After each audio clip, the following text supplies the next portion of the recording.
안녕하세요. 오늘은 최첨단 과학이 냉혹한 현실의 벽에 부딪혔을 때 과연 어떤 일이 벌어지는지 물렉사이언스라는 아주 흥미로운 회사의 이야기를 통해 한번 깊이 들여다보겠습니다. 여러분, 이런 상상 혹시 해보셨나요? 밭에서 식물이 고기를 길러낸다면 어떨까요? 공상과학 영화에나 나올 법한 얘기 같죠? 근데 이게 바로 오늘 우리가 파헤칠 이야기의 시작점입니다. 보세요. 이게 더 이상 상상이 아니라는 겁니다.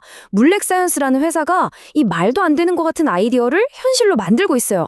식물의 유전자를 바꿔서 동물성 단백질을 뚝딱 만들어내는 거죠.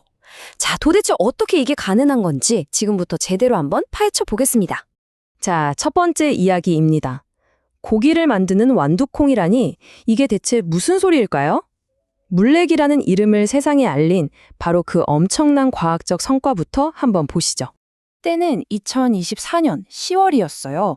정말 기념비적인 사건이 터지죠. 물렉이 개발한 특별한 완두콩. 이게 철분이 풍부한 소고기 단백질을 스스로 만들어냅니다. 이걸 미국 농무부 USDA가 공식적으로 승인해 준 거예요. 말 그대로 소고기 완두콩이 세상에 공식적으로 딱 하고 등장한 순간이었죠. 아니 근데 대체 어떤 기술이길래 완두콩이 소고기 단백질을 만들어요? 너무 신기하지 않나요? 식물을 단백질 공장으로 만들어버리는 그 놀라운 과학의 세계로 한 걸음 더 깊이 들어가 보시죠. 이 기술의 핵심은 바로 분자 농업입니다. 말이 좀 어려운데 쉽게 말해서 식물을 살아있는 초소형 공장으로 쓰는 거예요. 일종의 생물 반응기로 만들어버리는 거죠. 그리고 이 식물 공장들은 우리가 원하는 특정 단백질, 여기서는 동물성 단백질을 생산하도록 아주 정교하게 프로그래밍 되는 겁니다. 그리고 물렉의 야심은 이 완두콩 하나에서 멈추지 않았어요. 보세요. 돼지고기 단백질을 품은 콩, 피기수이도 있고요. 또 영양가 높은 특별한 오일을 만드는 잇꽃, 글라소까지 개발했습니다. 이게 뭘 의미하냐면요. 그냥 한번 해본 실험이 아니라는 거예요. 이걸 기반으로 다양한 제품을 찍어낼 수 있는 거대한 플랫폼 기술을 가졌다는 뜻이죠. 자, 그런데 물렉은 진짜 세상을 바꾸겠다고 주장하는 가장 강력한 무기는 바로 이겁니다. 비용. 한번 보세요. 기존 배양육이 1kg에 거의 $100, 발효기술도 $10 정도인데 물렉의 방식은요? 단돈 $1. 거의 100분의 1 가격이죠. 이 압도적인 가격 경쟁력, 이게 바로 게임 체인저가 될 수 있었던 이유입니다. 자, 그런데요. 이렇게 눈부신 과학적 성과, 엄청난 잠재력, 그 이면에는 완전히 다른 이야기가 숨어 있었습니다. 지금부터는 화려한 스포트라이트 뒤에 가려진 경고음과 적자로 가득한 회사의 냉혹한 재무 현실을 한번 들여다보겠습니다. 이게 불과 1년 전 회사 CEO가 했던 말입니다. 우리는 분자 농업으로 식품 산업을 혁신할 정점에 서 있다. 얼마나 자신감 넘치는 비전인가요? 아주 장밋빛 미래를 그리고 있었죠.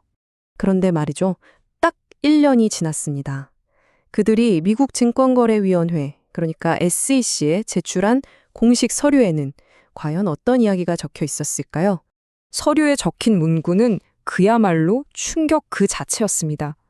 회사가 계속 기업으로서 존속할 능력에 대한 상당한 의문. 이게 회계용어로는 사실상 이 회사 망할지도 모릅니다라는 가장 강력한 경고거든요. 1년 전 CEO의 그 자신감과는 완전히 180도 다른 현실에 마주하게 된 겁니다. 실제 재무 상태를 뜯어보면요. 이 상황이 얼마나 심각한지 바로 알 수 있습니다. 2024년에 매출이 약 $600만 영업 순실은 $930만. 번 돈보다 쓴 돈이 훨씬 많았죠. 근데 진짜 문제는 이겁니다. 운전자분 부족액. 이게 무려 $2억 4천만 예요. 아주 쉽게 말해서 회사에 당장 쓸 돈이 바닥났다는 뜻입니다. 자, 상황이 이렇다 보니까 회사는 나스닥에서 쫓겨날, 그러니까 상장 폐지될 위기에 처합니다. 그런데 여기서 아주 기가 막힌 방법으로 살아남거든요. 어떻게 이 위기를 그것도 아주 기술적인 방법으로 넘겼는지 그 극적인 이야기를 한번 보시죠. 마이너스 177.6%. 이게 물렉의 세전 이익률이었습니다. 이게 무슨 뜻이냐면요. 100원을 벌기 위해서 277원을 썼다는 얘기예요. 정말 말도 안 되는 숫자죠. 회사가 얼마나 비효율적으로 운영되고 있었는지 이 숫자 하나가 모든 걸 말해줍니다. 결국 물렉은 나스닥 상장 폐지라는 벼랑 끝까지 내몰립니다.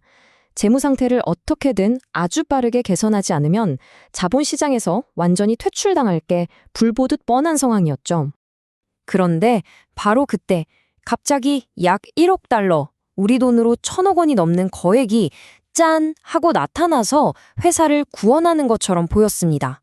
하지만 여러분, 이 돈의 정체는 진짜 이익이 아니었습니다. 이게 뭐였냐면요. 파산한 자회사들에 대한 통제권을 잃게 되면서 장부에 기록한 단 한 번의 회계상 이익이었을 뿐이에요. 실제 현금이 회사에 들어온 건 단 한 푼도 없었습니다. 그냥 서류상으로만 재무 상태가 좋아 보이게 만든 거죠. 그리고 바로 이 회계 처리 덕분에 정말 간신히 나스닥 상장을 유지할 수 있었던 겁니다. 근데 문제가 여기를 끝이 아니었습니다.